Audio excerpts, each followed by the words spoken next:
What's up, TBS crew? It's your boy Steph, back with another reaction. This time we have Creepypasta Jr. Beware the Scarecrow of Highway 50. Creepypasta uploaded April 10th, 2019. Now down in the description will be a link to Creepypasta Jr.'s channel, along with a link to this original video, so y'all can see it for yourselves without my commentary. Also will be links to all of my social medias. Get at your boy and see the personal life that I don't upload to YouTube. Without further ado, let's get into it. Scarecrows. Inanimate objects that should never move, that creep me the fuck out, just like dolls and statues. Nah. I was driving through Kansas on my way home after visiting my parents. My father had recently come down with a bad case of the flu. Ooh. I know what you're thinking. Who gets the flu in the middle of spring? It can happen. But I guess he was overworking himself and caught a bug earlier this week. It can happen. Damn. My mother told me it was nothing serious. But I had some vacation days saved up and I haven't seen my parents for quite some time.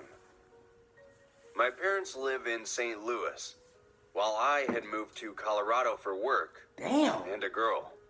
Oh, wow. We have been talking for quite some time, and towards the end of last year, I moved down there to live with her.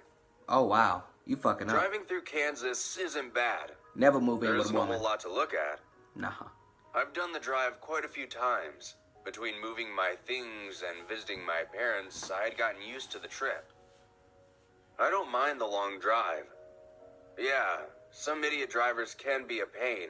Yeah. But I just like to put on an audiobook or some good music and enjoy the ride. Anyways, last week my mother called me and told me about my dad.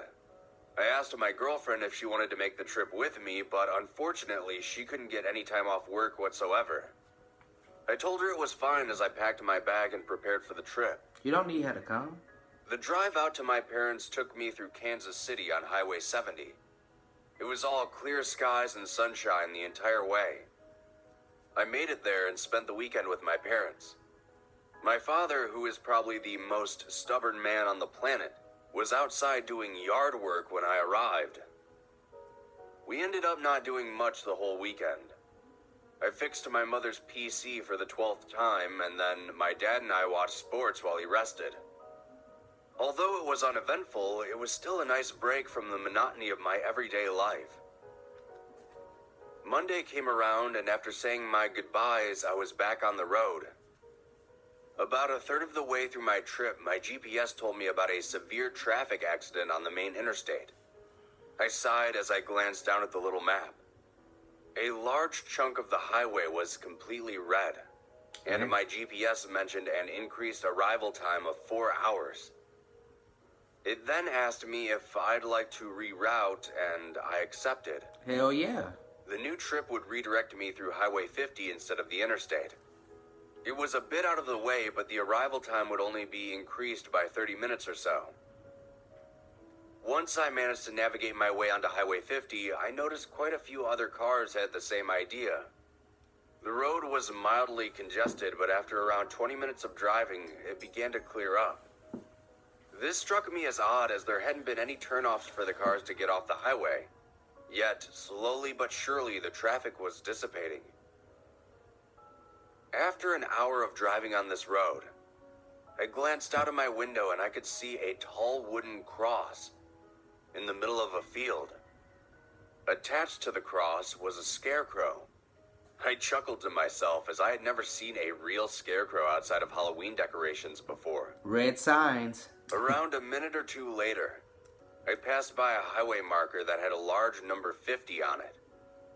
I watched the scarecrow fade into my rear view, and I continued driving. Another hour passed by and I glanced over to the right once again. There was another scarecrow fastened to a large wooden cross in the middle of a field. I looked at it closely. It seemed almost identical to the one I had previously seen. Whoever owned these fields must have a serious bird problem, I thought.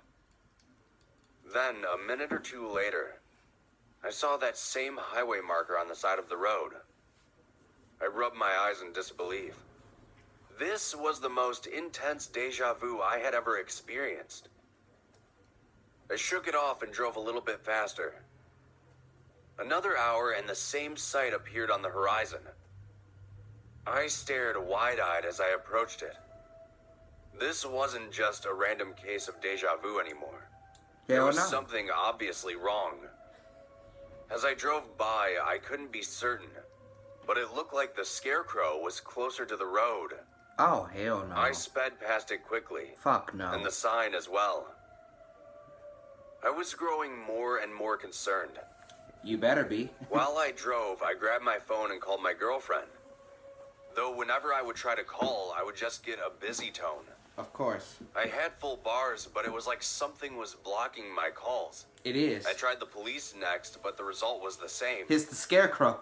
After my failed attempts to contact anyone, I could already see it growing in the distance. The Scarecrow. It was much closer to the road this time. I checked my mirrors to make sure there were no other cars around me, even though there hadn't been for a few hours now. I pulled my car into the far left lane and continued driving. Big ass red sign. I could see the Scarecrow much more clearly as I drove by. Its face was a patchwork mess of cloth and leather. It had some type of cowl wrapped around its head.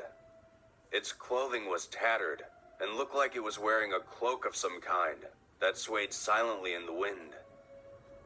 As I passed by it, I could have sworn it lifted its head to look at me. I floored the gas pedal and flew by it. I was freaking out by this point. I bet. And to only make matters worse, the sun was on a collision course with the horizon. By the time I saw the Scarecrow again, the sun had vanished and was replaced by the distant stars. I thought it was weird that time outside was still going on, yet I was stuck in this loop. I noticed that my fuel gauge hadn't changed at all since I got on this road either. The wooden cross was rapidly approaching as I maintained my speed. But something was different about it this time. The Scarecrow was missing. I scanned around the edges of the road for it, but the lack of light made it difficult to see.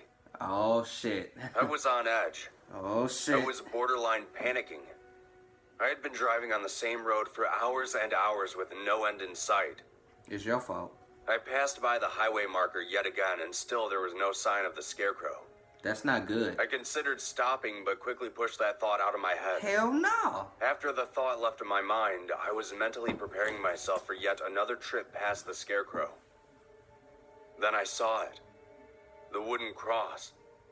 It was no longer on the side of the road, but it was now standing directly in the center of it. I slowed my car down to a crawl as I approached. I wanted to blow right past it, but I didn't want to risk an accident. As I got closer, my car began to make strange noises. Oh shit. Something under the hood was banging together. It sounded like a bucket being thrown against a wall. My car died right in front of the looming wooden cross. Oh. Yet there was still no sign of the Scarecrow. Yet. He I coming. looked around and double-checked that my doors were locked. He coming. Don't worry. Then I heard something ominous. There was a tapping on the roof of my car. I could feel a bead of sweat run down from my temple as I white-knuckled my steering wheel. A shadow out of the corner of my eye drew my attention. Fingers crawling down my window appeared from above. I leaned away from my window as much as I could. The clothed face slowly started to appear on the other side of the glass. God. Fog spread across my window every time that it breathed. It then began tapping on the glass. I wasn't sure what to do. I was basically trapped within my own car. I'm so glad there's nothing on the screen. It began to drag its sharp nails along the glass. The screech they made bored a hole into my eardrums. I attempted to restart my car, but it just made an endless squeal.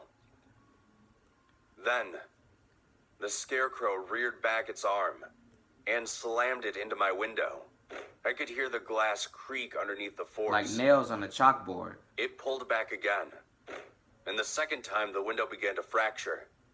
I was starting to hyperventilate. It's time to I run. wanted to believe this wasn't really happening. You gotta run, bro. I was a nobody. Nothing weird or strange ever happens to me. Till Its now. hand shattered through the glass. Tiny shards sprayed all around me. But before I could even process that, its hand grabbed me by my shirt and tried to pull me out of the car. I fought against it as hard as I could, but its grasp didn't let up. It dragged me halfway out of my car. I reached for my keys one last time. I knew it was hopeless, but I didn't have much else. Hell no. I twisted the key and my car roared to life. I hit the gas with my toes and my car squealed past the wooden cross. There was a light thud on my roof as the Scarecrow's grip loosened and I pulled myself back into my car. As I passed by the highway marker, the sun began to rise. Around 15 minutes later, I found myself pulling into a town. This was the first new thing I had experienced since driving on this road. I quickly pulled into a gas station and called my girlfriend.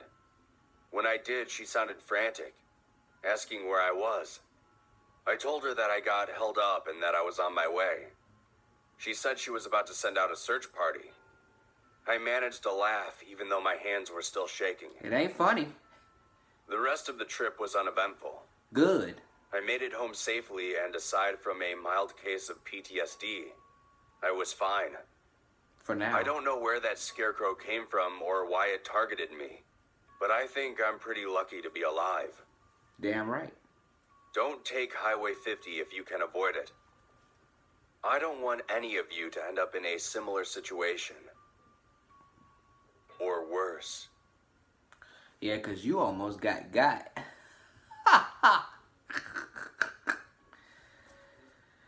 Hell no. What I was saying is that I'm so glad Creepypasta Jr. didn't throw like a random scary Scarecrow's face up on the screen. Bruh, I would have flipped out. Hell no. Before I close this video out though, let me put y'all up on some game. That boy Steph in the game y'all up. I was always taught by my OG, never move in to a woman's house, apartment, whatever. Never move into her shit. Always have your own.